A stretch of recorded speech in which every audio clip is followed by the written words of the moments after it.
अध्याय 6 ताम्रपाषाण कृषक संस्कृतियाँ। ताम्रपाषाण युग की बस्तियाँ। नवपाषाण युग का अंत होते होते धातुओं का इस्तेमाल शुरू हो गया था। धातुओं में सबसे पहले तांबे का प्रयोग हुआ। कई संस्कृतियों का जन्म पत्थर और तांबे के उपकरणों का साथ साथ प्रयोग करने के कारण हुआ। इन संस्कृतियों को ताम्रपाषाणिक या कैल्कोलिथिक कहते हैं, जिसका अर्थ है पत्थर और तांबे के उपयोग की अवस्था।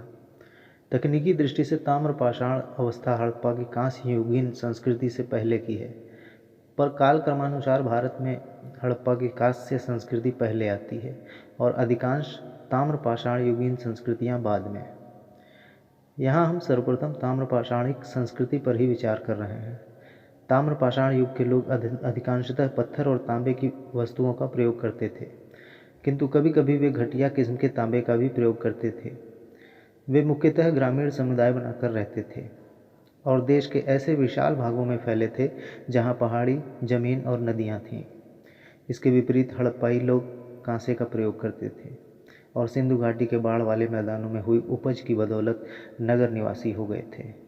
भारत में ताम्रपाषाण अवस्था की बस्तियां दक्षिण पूर्वी राजस्थान, मध्य प्रदेश के पश्चिमी भाग, पश्चिमी महाराष्ट्र तथा दक्षिण पूर्वी भारत में पाई गई हैं।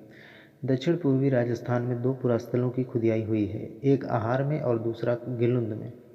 ये पुरास्थल बनास घाटी के सूखे अंचलों में हैं। पश्चिमी मध्य प्रदेश में मालवा, कायथा और एरण की खुदाई हुई है। मध्य और पश्चिमी भारत की मालवा ताम्रपाषाण संस्कृति की विलक्षणता है। मालवा मृदभांड, जो ताम्रपाषाण मृदभांडों में उत्कृष्टतम माना गया है। इसके कुछ मृदभांड और अन्य सांस्कृतिक सामग्री महाराष्ट्र में भी पाई गई है, परंतु सबसे विस्तृत उत्खनन पश्चिमी महाराष्ट्र में हुए हैं। जहां उत्खनन हुए हैं वे पुरास्थल हैं अहमदनगर जिले में जोरवे, नेवासा और दैमाबाद, पुणे जिले में चंदौली, सोनगांव और इनाम गांव, प्रकाश और नासिक। ये सभी पुरास्थल जोरवे संस्कृति के हैं। यह नाम जोरवे के आधार पर दिया गया है, जो अहमदनगर जिले में गोदावरी नदी के शाखा नदी प्रवरा के बाएं तट पर अवस्थित प्रारूपिक पुरास्थल है। जोरवे संस्कृति ने मालवा संस्कृति से बहुत कुछ ग्रहण किया है, किंतु इसमें दक्षिणी नवपाषाण संस्कृति के तत्व भी हैं।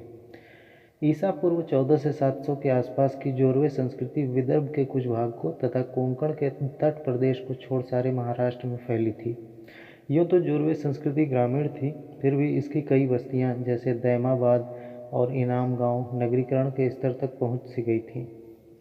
महाराष्ट्र के ये सभी पुरास्थल अधिकतर काली भूरी मिट्टी वाले ऐसे अर्धशुष्क क्षेत्रों में हैं जहाँ बेर और बबूल के पेड़ थे, परंतु ये नदी तट वाले क्षेत्र में पड़ते थे। इनके अलावा नवदा टोली पुरास्थल भी है, जो नर्मदा के तट पर है। अधिकांश ताम्रपाषाणिक तत्व दक्षिण भारत के नवपाषाण स्थलों में घुस गए थे। कई ताम्रपाषाण स्थल इलाहाबाद जिले के विंध्य क्षेत्र में पाए गए हैं। पूर्वी भारत में गंगा तटवर्ती चिरांद के अलावा बर्धमान जिले के पांडुराजार ढिबी और पश्चिम बंगाल के बीरभूम जिले में महिषदल उल्लेखनीय हैं। कुछ और पुरास्थलों की खुदाई हुई है, जिनमें उल्लेखनीय हैं बिहार में सेनुआर, सोनपुर और ताराडीह तथा पूर्वी उत्तर प्रदेश में खैराडीह और नरहन। इस संस्कृति के लोग पत्थर के छोटे छोटे औजारों और हथियारों का इस्तेमाल करते थे, जिनमें पत्थर के फलकों और फलकियों का महत्वपूर्ण स्थान था। अनेक स्थानों में, खासकर दक्षिण भारत में, प्रस्तर फलक उद्योग बढ़ा और पत्थर की कुल्हाड़ी भी चलती रही। जाहिर है कि ऐसे क्षेत्र में पहाड़ियों से अधिक दूर नहीं थे। कई बस्तियों में तांबे की वस्तुएं बहुतायत से मिली हैं। यही हाल आहार और गिलुंद का भी प्रतीत होता है, जो राजस्थान की बनास घाटी के कमोबेश शुष्क इलाकों में पड़ते हैं। अन्यान्य समकालिक ताम्रपाषाण कालिक कृषक संस्कृतियों के विपरीत आहार में वास्तव में सूक्ष्म पाषाण औजारों का इस्तेमाल नहीं होता था। यहाँ पत्थर की कुल्हाड़ियों या फलकों का लगभग अभाव ही है। इसकी वस्तुओं में कई सपाट कुल्हाड़ियाँ, चूड़ियाँ और कई पत्थरें हैं जो सभी तांबे की हैं। हालांकि एक चादर कांसे की भी पाई गई है। तांबा पास ही उपलब्ध था। आहार के लोग शुरू से ही धातु कर्म जानते थे। आहार का प्राचीन नाम ताम्बवती अर्थात तांबा वाली जगह है। आहार संस्कृति का काल 2100 से 1500 ईसा पूर्व के बीच कहीं रखा जाता है और गिलुंद उस संस्कृति का स्थानीय केंद्र माना जाता है।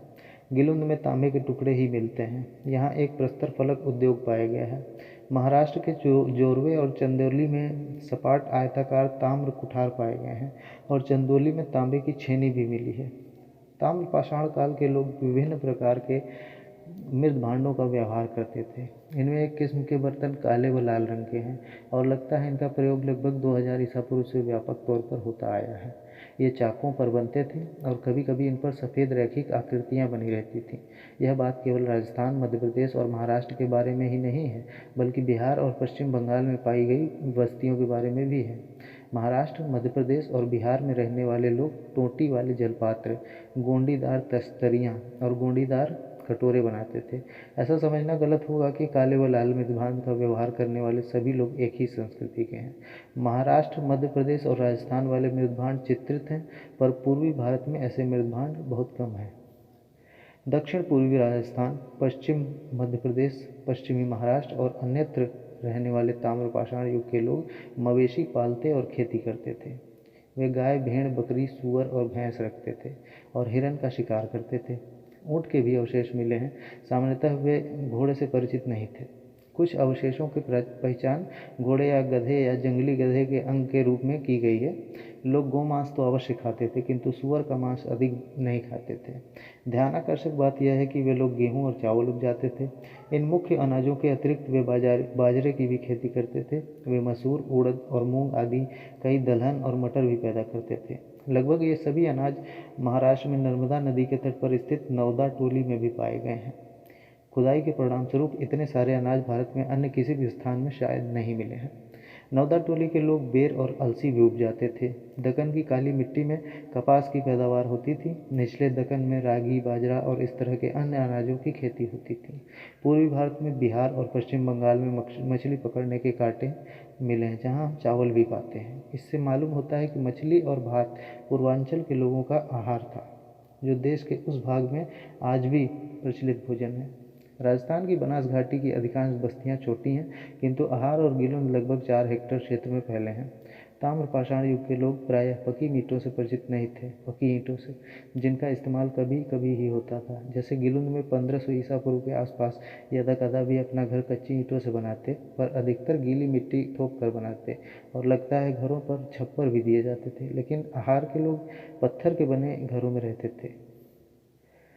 अब तक पता चले 200 जोरवे स्थलों में गोदावरी का दैमाबाद सबसे बड़ा है। यह लगभग 20 हेक्टेयर में फैला है, जिसमें लगभग 4000 लोग रह सकते थे। यह पत्थर और मलबे के बुर्जों वाली कच्ची दीवार से घेर कर गढ़ जैसा बनाया प्रतीत होता है। दैमाबाद की ख्याति भारी संख्या में कांसे की वस्तुओं की उपलब्धि के लिए है। इनमें से कुछ वस्तुओं पर हड़प्पा संस्कृति का प्रभाव लक्षित होता है।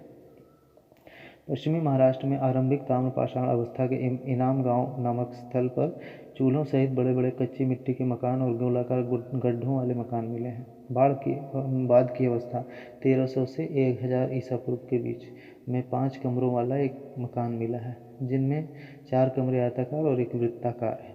यह मकान बस्ती के केंद्र में है और किसी सरदार का मकान रहा होगा।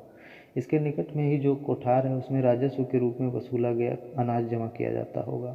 इनाम गांव ताम्रपाषाण युग की एक बड़ी बस्ती थी। इनमें से 100 से भी अधिक घर और कई कब्रें पाई गई हैं।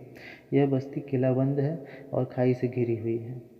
ताम्रपाषाण युग के लोगों की कला और शिल्प के बारे में बहुत से तथ्य ज्ञात हैं। वे तांबे के शिल्पकर में निस्संदेह बड़े दक्ष थे और पत्थर का काम भी अच्छा करते थे। हमें तांबे के औजार, हथियार और कंकड़ मिले हैं। वे कार्नेलियन, स्टेटाइट और क्वार्ट्ज क्रिस्टल जैसे अच्छे पत्थरों के मनके या गुटकाएँ भी बनाते थे। वे लोग कताई और बुनाई जानते थे, क्योंकि मालवा में चरखे और तकलियाँ मिली हैं।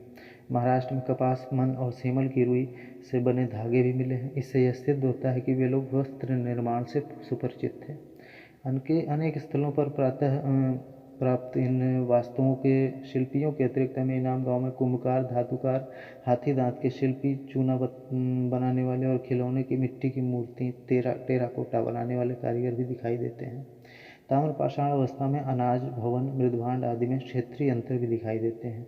पूर्वी भारत चावल उपजाता था, तो पश्चिमी भारत जौ और गेहूँ। तिथि क्रम से देखें तो मालवा और मध्य भारत की कई बस्तियां जैसे कैथा व एरण पहले की प्रतीत होती हैं, जबकि पश्चिमी महाराष्ट्र और पूर्वी भारत की बस्तियां बहुत बाद की। उनके शव संस्कारों और पूजा पद्धति का कुछ आभास मिलता है। महाराष्ट्र में लोग मृतक को कलश में रखकर अपने घर में फर्श के अंदर उत्तर दक्षिण स्थिति में गाड़ते थे। हड़प्पाई लोगों की तरह अलग अलग कब्रिस्तान नहीं होते थे। कब्र में मिट्टी की हंडियाँ और तांबे की कुछ वस्तुएं भी रखी जाती थीं, जो जाहिर है कि परलोक में मृतक के इस्तेमाल के लिए होती थी। मिट्टी की स्त्री मूर्तियों से प्रतीत होता है कि ताम्र पाषाण युग के लोग मातृ देवी की पूजा करते थे। कई कच्ची मिट्टी की नग्न मूर्तिकाएं भी पूजी जाती हैं। इनाम गांव में मातृ देवी की प्रतिमा मिली है, जो पश्चिमी एशिया में पाई जाने वाली ऐसी प्रतिमा से मिलती है। मालवा और राजस्थान में मिली रूढ़ शैली में बनी मिट्टी की वृषभ मूर्तिकाएं यह सूचित करती हैं कि वृषभ यानी सांड धार्मिक पंथ का प्रतीक था। बस्ती के ढांचों और शव संस्कार विधि दोनों से पता चलता है कि ताम्र पाषाण समाज में असमानता आरंभ हो चुकी थी। महाराष्ट्र में पाई गई कई जोड़ों बस्तियों में एक तरह का निवासगत अतिक्रम ऊंच नीच का क्रम दिखाई देता है। कुछ बस्तियां तो 20 हेक्टेयर तक की बड़ी बड़ी हैं, जबकि कुछ केवल 5 हेक्टेयर या उससे भी छोटी हैं। इससे द्विस्तरीय निवास का आभास मिलता है। बस्तियों के विस्तार में अंतर का अर्थ है कि बड़ी बड़ी बस्तियों का दबदबा छोटी छोटी बस्तियों पर रहता था, लेकिन बड़ी और छोटी दोनों तरह की बस्तियों में सरदार और उनके नातेदार आयताकार मकानों में रहते थे और गोल झोपड़ियों में रहने वालों पर प्रभुत्व रखते थे।